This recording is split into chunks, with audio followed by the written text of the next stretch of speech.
The 2001 Control Instruments Berg River Canoe Marathon is proudly brought to you by Land Rover, the best 4x4 by far.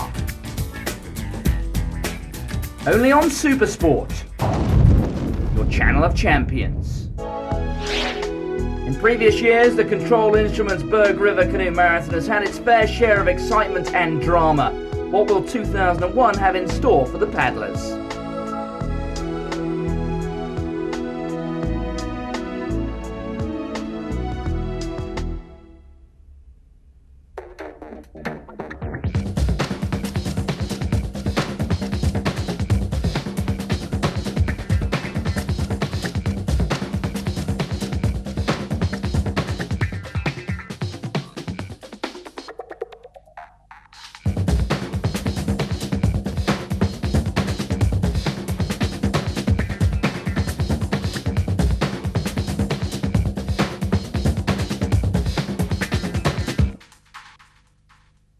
I think that the race is all going to be won or lost in the first 2 days, and then the second, the third and fourth day, I don't see too many things changing or too many breaks happening. But like this, I think you've got to try and go with whoever. You can't really hang back with the flowing water. It's difficult to make up time later. It's going to be a very fast race, I think, because the days are shorter.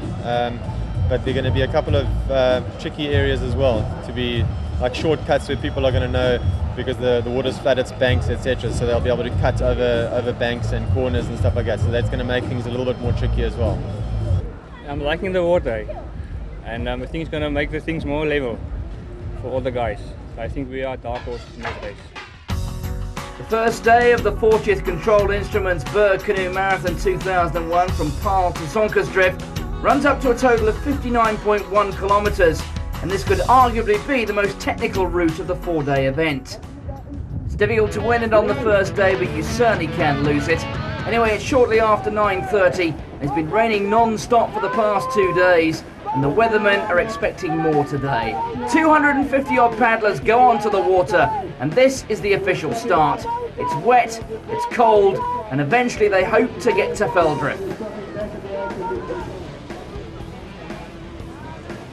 With defending champion Henk McGregor and runner-up Donny Malherbe both sidelined, this year's championship title is up for grabs. The new favourite is Jacques Taron. Also expect there Graham Monteith, Graham Berg and Piers Cruikshanks. 3 times winner Michael Cheeseman is also back in the race. He had a scare recently with a needle stick injury, and this will be his last serious Berg. The current South African flat water canoe champion Len Jenkins will also be there, and they're all competing for the first prize of 25,000 rand.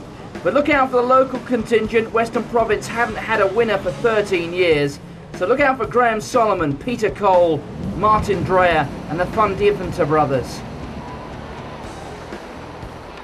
And seeking to end the Berg voodoo, Graham Solomon is off to a quick start, and along with Graham Berg, they're the first to exit the Dal Josephat Bridge, with Len Jenkins on the far side. Here they go, that's Solomon's right up front. The past few days' rain has caused the river to flood the many surrounding vineyards and farmlands, opening up a maze of channels and shortcuts the paddlers can negotiate. The Berg really does have a reputation for filling and emptying very quickly, and several weeks have passed since the last good rains, so the groundwater level will be low as well. And this means that any late rains will be absorbed by the farmlands, reducing the runoff into the river. But the Cape Weather Office says that the rain looks set to continue all the way through the race.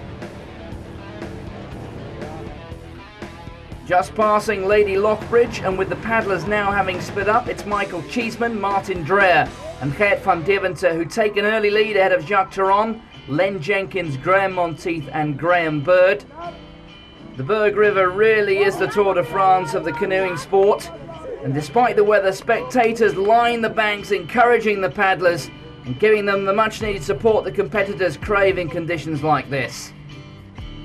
For the women's race, 2 times winner Anki Manfroni and Alexa Lombard are the main contenders for the title, with Abby Idema, who's competing for the 2nd time, lying in 3rd place at the moment.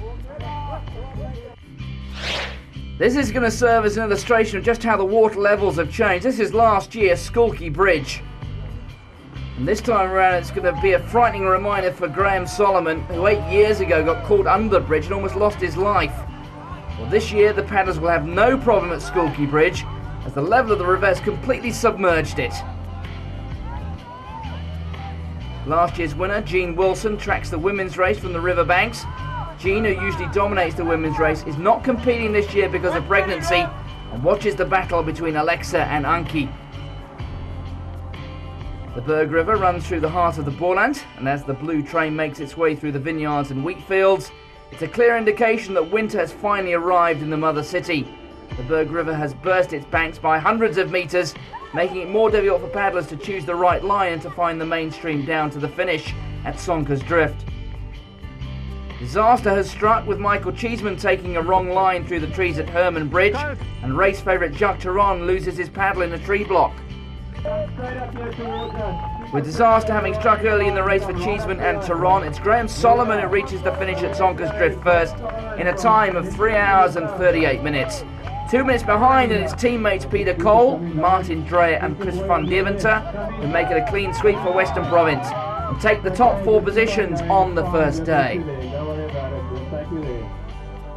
And then we all converged in the trees just above Herman, and I got my nose in front there really for the first time after the second bunch caught us on the shortcut, and I took up the pull, and I just went harder, and the guy seemed to just drop off, and I saw a bit of a gap, and I just put my head down and took my chances and went, and that's what happened at the end. Alexa Lombard and Antje Manfroni crossed the line together to complete the first day's leg in a time of 3 hours 57. Well, day 1 has finished for the paddlers, but it's now left up to the supporting crews to repair damaged canoes and the physiotherapist to rub away the aching muscles in preparation for the second day. With the day now drawing to a close, paddlers were left to relax around a blazing bonfire and enjoy some wine tasting while discussing the day's adventure. Day 1 saw Lombard and Manfroni seconds apart, with back in third place 11 minutes behind Abby Medema, and a clean sweep for Western Province in the men's race, with Graham Berg from Gauteng in 5th, 3 minutes behind the race leader. Day 2 started no differently than day 1, as the weather forecast predicted a 100% chance of rain, and water levels having risen dramatically again through the night. Day 2 saw the paddlers taking the route from Sonker's Drift to Bridgetown, a total of 43.2 kilometres. With Graham Solomon starting out first on elapsed time, a chasing group of Peter Cole, Chris van Deventer and Martin Dreyer started 1 minute and 58 seconds behind him.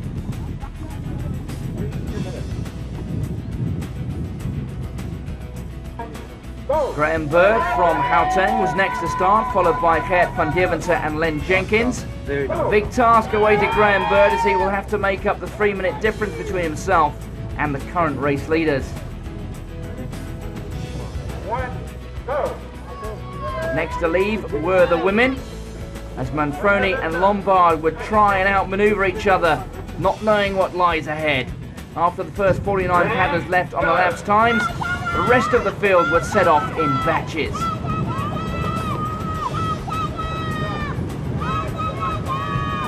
let's go. Let's back 3 minutes to start. Please get on the water.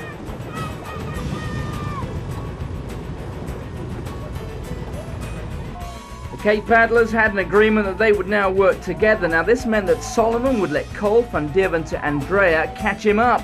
But just after the start, Graham Berg got caught by Monteith, Jenkins and van Deventer, who worked together to catch the front diamond.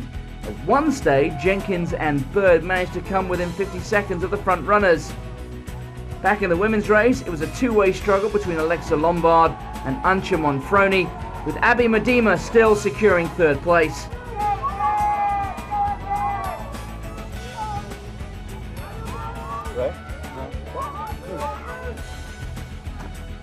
With the rain still coming down and snow now starting to form on the mountain peaks, the water level had become extremely high.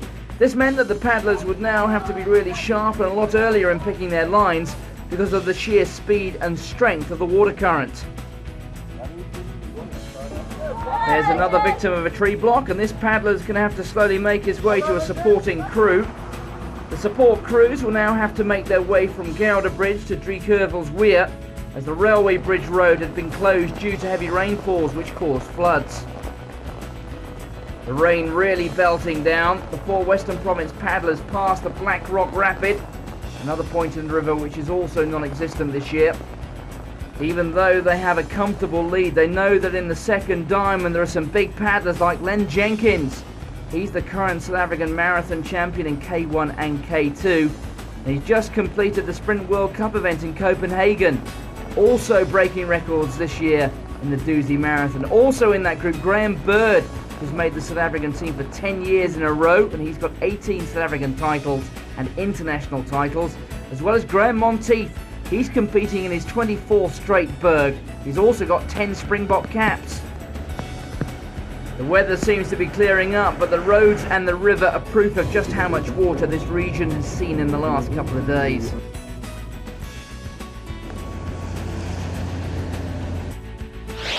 Here's a quick comparison. Look at the difference in water levels from last year.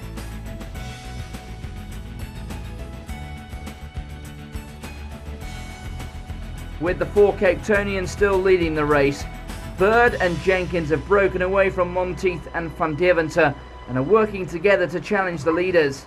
With more than half the distance being covered on the second day, it'll take a great effort from these 2 paddlers to catch the leading diamond. One of the guys in the bunch sort of joked and said, right, as a joke, and one of the guys went right, and I think she happened to be on the wrong side of the bunch and got taken by that guy who was heading off right.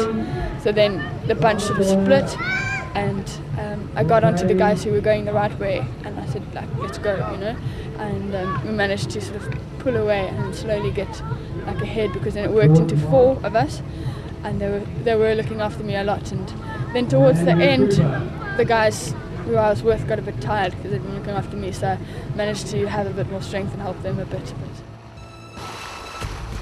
Maintaining a good pace, Abby Medema seems to be content with her current 3rd place.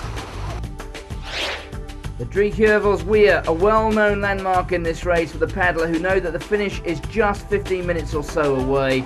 But this year, the Weir was nowhere to be seen.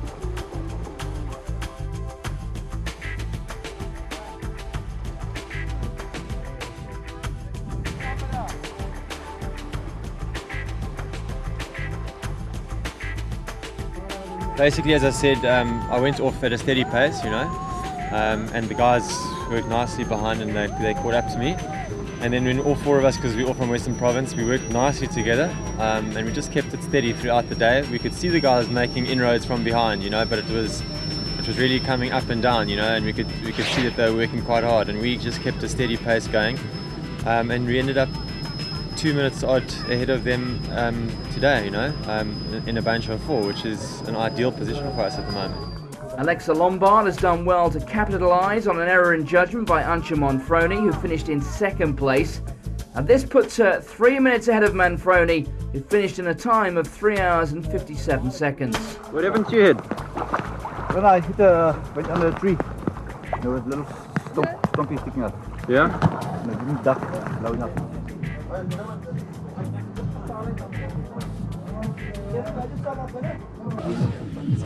Just needs a good massage and a stretch, and then it's better. Yeah, the guys are getting muscle cramps, the guys come with stomach cramps, they're vomiting, they're getting hypovolemic and all that sort of things. And we must put on drops sometimes just to get the blood pressure up again, just to get them on again, their body volume up again, and then they can carry on.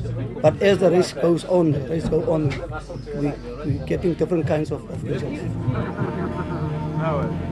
And after a hard day's work, it's time to put your feet up and enjoy the sights, sounds and the atmosphere, something that personifies the Berg.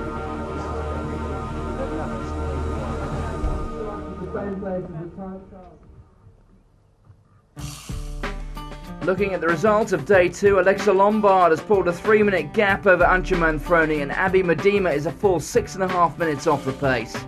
In the men's race, Michael Cheeseman, after having a torrid first day, has bounced back and has posted the quickest time on the second day, proving that he's still a force to be reckoned with.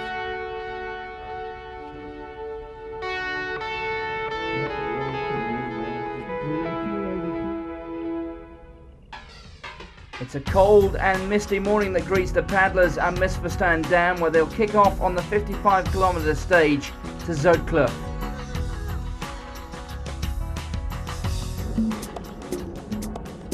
First batch of paddlers are on their way, barely 500 metres after the start.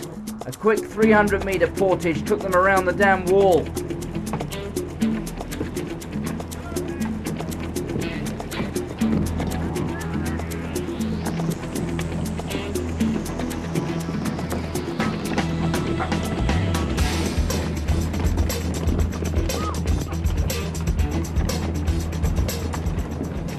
Doozy winner Len Jenkins may be looking comfortable, but we understand he's got food poisoning and that might take its toll. Alexa Lombard making sure she defends her lead successfully and realises that this portage could be crucial, as the current and eddies below the dam wall could play havoc as they enter the mainstream after the portage. The dam was overflowing, and for the first section after the dam wall, canoeists had to paddle in chest-high foam, which made it difficult to see stoppers and eddies. Abby Medema leading the second wave to the portage, with veteran Giel van Deventer close behind. With his two sons up among the leaders, he must surely be a proud father.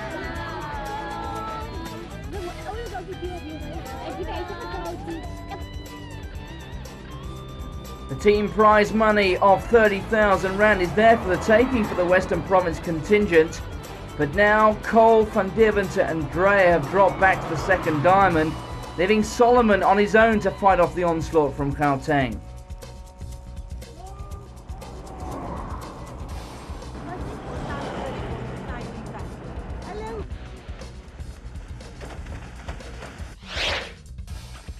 Moravia Weir, also closed to traffic this year, will see the paddlers having to once again complete a compulsory portage.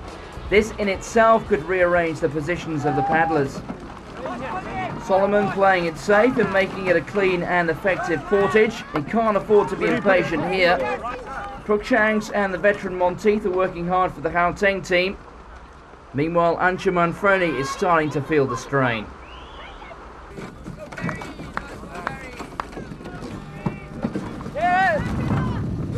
This is the second diamond. The Western Province paddlers, pulled by Martin Dreyer, eager to pull in the leading pack to help out Solomon, who's up against the Gauteng paddlers. This is a reminder of what Klippeerville Bridge looks like, but today they're paddling over it. The snow-covered peaks in the background, an illustration of just how cold it is, and a warning to paddlers to stay dry in their boats.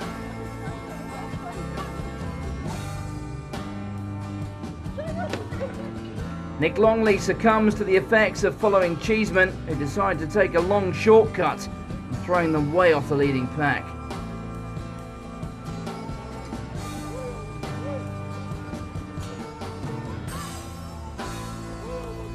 The breathtaking scenery of the Swartland region, with a particularly heavy snowfall and heavy rains, welcoming yet again the paddlers. Reports of food poisoning are confirmed as Len Jenkins, having fallen off the leading pack, is then passed by the chasing diamond. The seafood the previous evening, together with his late arrival in South Africa, have possibly acted to his detriment. Graham Berg, using his no endurance abilities, tries to tire out Solomon with the help of teammate Tyrone, but today Solomon has what it takes to match the pace. There's Alexa Lombard comfortably holding off Manfroni.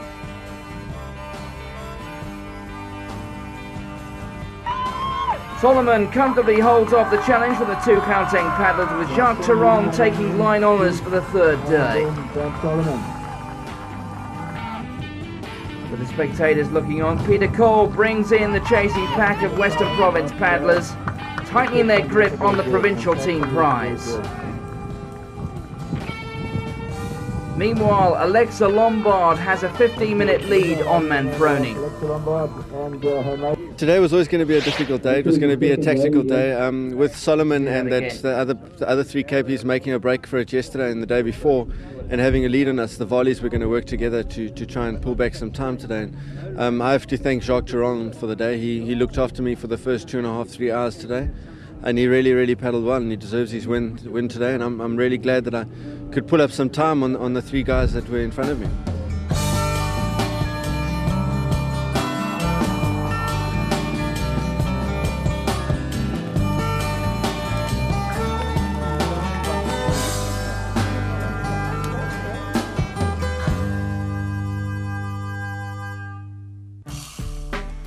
Dima has posted one of the fastest times of the day and made up 4 minutes on Manfroni. Although the Gauteng paddlers set the 2 fastest times of the day, the Western Province paddlers are still favourites going into the 4th and final day. Day 4 brings the threat of more rain, and who can forget the gale force conditions endured by the paddlers on last year's final day. So today's final 50-kilometre stage will start at Kersfontein, weaving its way to the time trial at Kliphoek, where the race will be won and lost. The leading contenders are away, and Solomon needs to just hold on to the leading boat to maintain his lead. Try and sort of make sure I don't get dropped by the volley contingent before the elapsed time start, and then and then paddle for home, eh?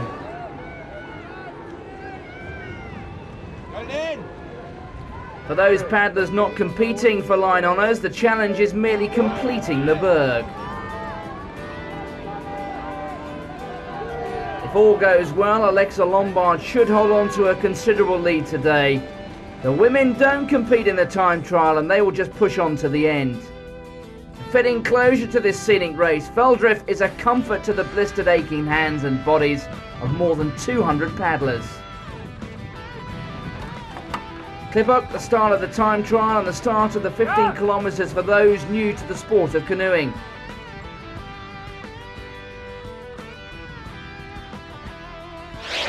Here are last year's lashing rains that tormented the canoeists, but this year the floating hyacinth proving the obstacle for the weary paddlers to overcome.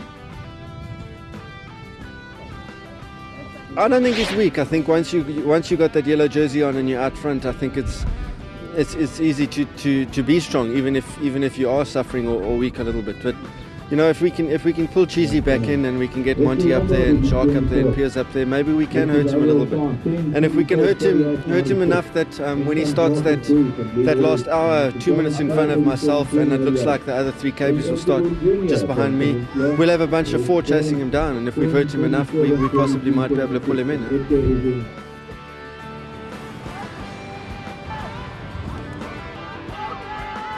Len Jenkins pulls into the time trial in the lead, but it's not enough damage done to Solomon's lead. After the 15-minute rest at Kliphoek, the paddlers are set off on their final time trial. Solomon has a 2-minute lead, but is surely feeling the pressure from Berg. The man almost taken by the Berg 8 years ago has displayed huge courage and is 15 kilometres away from claiming the prestigious title. 2, 1, go! Berg definitely has the talent to challenge the 2-minute deficit, and he'll be hoping Solomon cracks under the pressure. 5, 4, 3, 2, 1, go!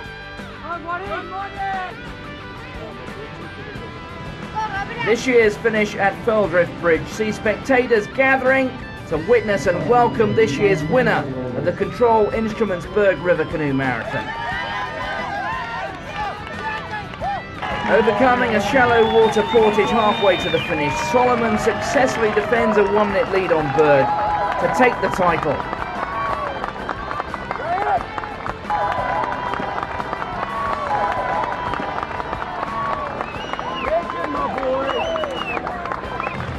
A valiant effort by Graham Bird sees him close in on Solomon, but it's too little too late, and he has to be content with 2nd place. Martin Dreyer comes in for 3rd place ahead of Chris van Deventer and the team prize for Western Province. Antje Manfroni wins the final stage, but has to be satisfied with 2nd place overall, behind this woman, Alexa Lombard. It was a really hard day, very long, and the wind was a bit of a curveball, which really bothered you and it affected you, especially with Antje being ahead, and I had no idea what she was making on the time that I had, so just to get you in here that I'd actually kept the time, it was just absolutely awesome. I made a bit of a mess up at the end. I sort of ran out of water, and because I missed the channel, because it's quite tidal at the end, so I had to get out of my boat and run across the mud, and I looked behind and the guys were coming, so that was a very, very stressful moment, but I found the stream again, thank goodness, and managed to get you in one piece. So the final result, indicating the true performances of the country's elite river canoeists. It's the world's toughest and purest test of endurance for those paddlers. Tough enough to meet the challenge. Congratulations to Graham Solomon and Alexa Lombard, the king and queen of the Berg.